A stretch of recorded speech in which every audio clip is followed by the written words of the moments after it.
So today we will discuss ledger. Ledger का chapter हम कर रहे हैं इसको।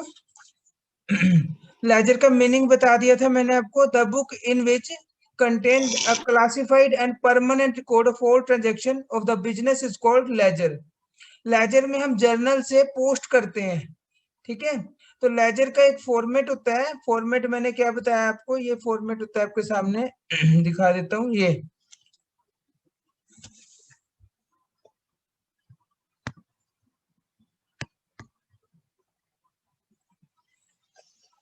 इसको टी टाइप फॉर्मेट बोलते हैं। टी इंग्लिश का जो टी अक्षर होता है ना, टी अल्फाबेट होता है, टी बन जाता है। एक इसकी क्रेडिट साइड होती है, एक इसकी डेबिट साइड होती है, और ऊपर आ जाता है name of the account, Ram X Y Z purchase, जो भी है इसका नाम, ठीक है। यहाँ आ जाएगा date, particular, ledger, journal folio. जनरल में लेजर फोलियो आता है, लेजर में जनरल फोलियो, वो मैं बता दूंगा क्यों आता है। Amount same as date, particular, journal folio, amount.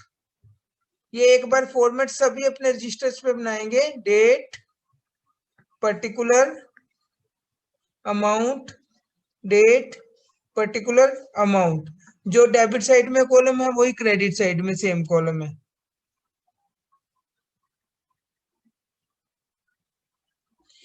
Each ledger account is divided into two equal parts. Left hand side is known as debit side and right hand side is known as credit side. As an account is in T shape. ये T shape में account होता है क्योंकि इसका जो इसका आपका account है वो टी शेप में, इसलिए इसका जो कलर, ये देखो, ये टी शेप में, इंग्लिश का जो टी वर्ड होता है ना उसकी शेप में होता है टी। ऐसे एक डेबिट साइड हो जाती है उसकी और एक क्रेडिट साइड हो जाती है। समझ आ गया? ये फॉर्मेट बना लिया सबने? यस।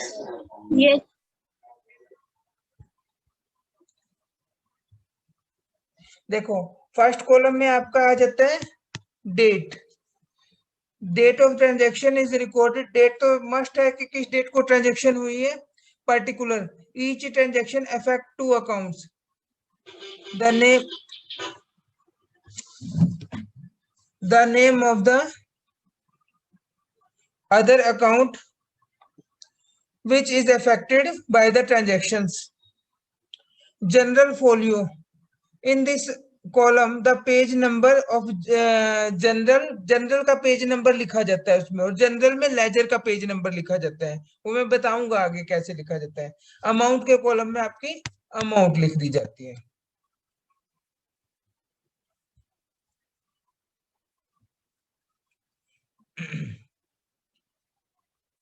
अब जैसे आपकी एक ट्रांजेक्शन है, आपकी सपोज करो आपकी जर्नल एंट्री है, on 1st April 2017 sold goods for cash 20,000, pass the journal entry and post it into ledger. देखो हमारी जर्नल एंट्री क्या पास होगी, इसको एक्स को हमने गुड्स बेची कैश 20,000 की। जर्नल एंट्री तो सबको आती है ना? बताओ। Yes sir. Cash account debit to sales. अब इसे दो अकाउंट खुलेंगे। कौन कौन से अकाउंट खुलेंगे? एक तो कैश अकाउंट और एक सेल्स अकाउंट। तो अब आपको पोस्टिंग करनी सिखा रहा हूं मैं। जो मेन चीज है पोस्टिंग करनी कैसे करनी है। इसमें हमने दो अकाउंट बना दिए टी टाइप, कैश अकाउंट और सेल्स अकाउंट। कैश अकाउंट में वही T type date, particular, amount. इसी तरीके से सेल्स अकाउंट में पूरा फॉर्मेट ड्रॉ करना है अपने डेट, पर्टिकुलर, अमाउंट का, ठीक है। और हमें ये याद होना चाहिए यहाँ कि डेबिट साइड में टू से डिनोट की जाती है कोई भी आइटम, और क्रेडिट साइड में बाय से डिनोट की जाती है। तो अब हमने इसकी पोस्टिंग करनी है, cash account debit to sales. तो कैश अकाउंट में लिखा जाएगा टू सेल्स। हमेशा डेबिट के लिए क्रेडिट की एब्रीविएशन यूज होगी और क्रेडिट के लिए डेबिट की एब्रीविएशन यूज होगी। कैश में लिखा जाता है टू सेल्स और सेल्स में लिखा जाता है बाय कैश। समझ आ गई?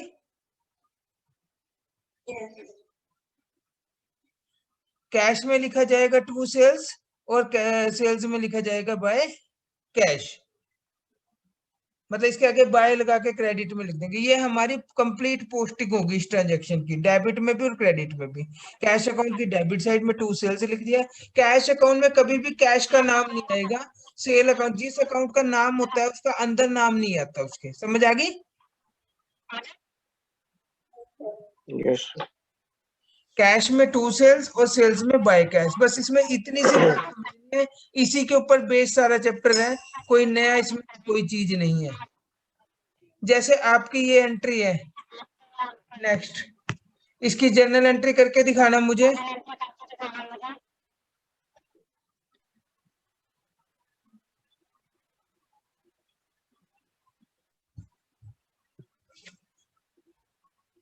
On 10th April 2017, cash received from Gopal and Company 14,800. Discount allowed to them rupees 200. The journal entry will be cash account debit. Discount allowed account debit to Gopal. To Gopal. ये journal entry है हमारी।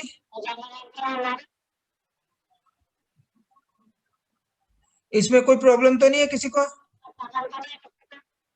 No sir no sir. अब इसे तीन sir, एक वो account बता दीजिए। इसमें तीन अकाउंट खुलेंगे। एक लेजर जब हम सर, एक करेंगे, बार कैश अकाउंट, डिस्काउंट अकाउंट और गोपाल अकाउंट। कैश में लिखा जाएगा, देखो मैंने इसमें परफॉर्मा आपको बताया था कि date, particular, journal folio, amount. ऐसे क्रेडिट साइड में भी date, particular, journal folio, amount. Same as discount का फॉर्मेट सबका एक जैसा होगा। तो इसमें कैश के लिए, और मैंने एक चीज और बताई थी याद रखने के लिए, कैश में कभी कैश का नाम नहीं आएगा, डिस्काउंट में कभी डिस्काउंट का नाम नहीं आएगा, गोपाल में गोपाल का नाम नहीं आएगा। डेबिट के लिए हम लोग क्रेडिट की एब्रीविएशन यूज करेंगे, क्रेडिट के लिए डेबिट की जब हम पोस्टिंग करेंगे। जैसे गोपाल एंड कंपनी में हमें एंट्री करनी है तो इसके लिए दोनों यूज करेंगे, by cash, bye discount. Cash में कैश की अमाउंट, डिस्काउंट में डिस्काउंट की अमाउंट। अब हमें डिस्काउंट के अकाउंट में पोस्टिंग करनी है तो टू गोपाल, अमाउंट इसके सामने वाली। ऐसे ही कैश में हमें करनी है तो टू गोपाल लिखेंगे, अमाउंट कैश के सामने। छोटी सी बात ये समझनी है, चैप्टर हो गया समझ लो। इस चैप्टर में और कोई बड़ी बात नहीं है।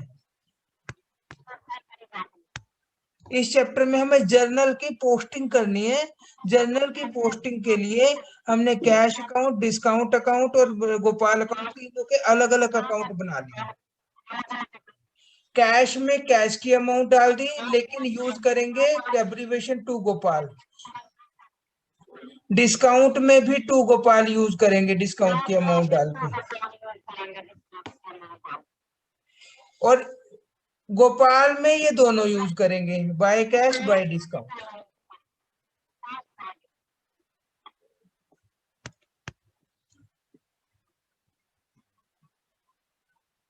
यहां तक सबको क्लियर है या एक बार रिपीट कराऊं? एक बार रिपीट कर दो सर, रिपीट करा दीजिए।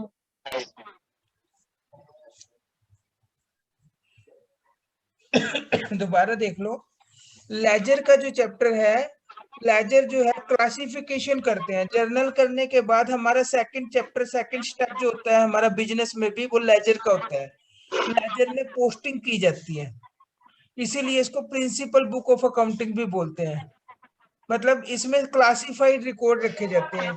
जैसे जर्नल में हम क्या करते हैं, सारी एंट्रीज एक ही परफॉर्मे में कर देते हैं, राम की भी, शाम की भी, एक्स की भी, वाई की भी, जेड की भी, परचेज की भी, सेल्स की भी, एसेट्स के भी। बिल्कुल ठीक उसी तरीके से जैसे आपका स्कूल का 5-in-1 रजिस्टर होता है, आप अकाउंट, मैथ, बिजनेस, इकोनॉमिक्स सारा काम लिखते रहते हो डे टू डे। लेकिन अगर आपको बीच में किसी का काम पूछना हो तो आपको ढूंढने में टाइम लगेगा। इसके लिए आप घर आके उसका क्लासिफिकेशन करते हैं, अकाउंट का काम अकाउंट के रजिस्टर में डालते हैं, बिजनेस का बिजनेस में, इकोनॉमिक्स का इकोनॉमिक्स में, मैथ का मैथ में, ताकि आपको एक जगह रेलेवेंट इंफॉर्मेशन मिल जाए। समझ आ गई? तो इसके लिए हमने बिजनेस में भी छोटी छोटी ट्रांजेक्शन सारी जगह फैली होती है। हम क्या करते हैं, जर्नल से एंट्री लेजर में पोस्ट करते हैं और एक लेजर का अकाउंट बना लेते हैं टी टाइप। उसमें क्या करेंगे, हर एक का अलग अकाउंट खोल देंगे, जिससे हमें पता लग जाएगा राम से। सपोज करो आपके पास जर्नल बनी हुई है, राम आ गया, 2 महीने की उसकी ट्रांजेक्शन है, वो आपसे पूछेगा कि भैया मेरे कितने पैसे देने लेने। आप तो चेक करते ही रह जाओगे, कभी इस पेज पे देखोगे एंट्री, कभी इस पेज पे। आप उसका बेनिफिट क्या कर उठाओगे लेजर का, कि राम के अकाउंट में राम की सारी एंट्री एक जगह कर लोगे, उसका एड लेस करने के बाद नेट बैलेंस निकाल दोगे। ध्यान ये रखना है, इधर टू लिखा जाता है और इधर बाय से एंट्री लिखी जाती है क्रेडिट में।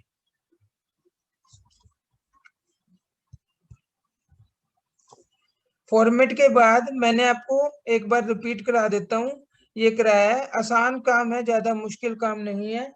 मैंने आपको कराया है, पहली एंट्री थी अगर हमने 20,000 की कैश सेल्स की है, the journal entry will be cash to sale. It is very simple because आप पहले कर चुके हो जर्नल। अब आपको इसमें इसी एंट्री की लेजर भी क्रिएट करनी है। There are 2 accounts in this entry, cash account and sales account. So आपको 2 परफॉर्म में बनाने पड़ेंगे, कैश अकाउंट और सेल्स अकाउंट। अब इसको कैश को क्या लिखोगे, कैश में लिखोगे टू सेल्स और सेल्स में लिखोगे बाय कैश। सिंपल। एक जर्नल एंट्री लिखना, purchase goods for cash ₹20,000, purchase goods for cash ₹20,000। इसकी जर्नल एंट्री क्या होगी?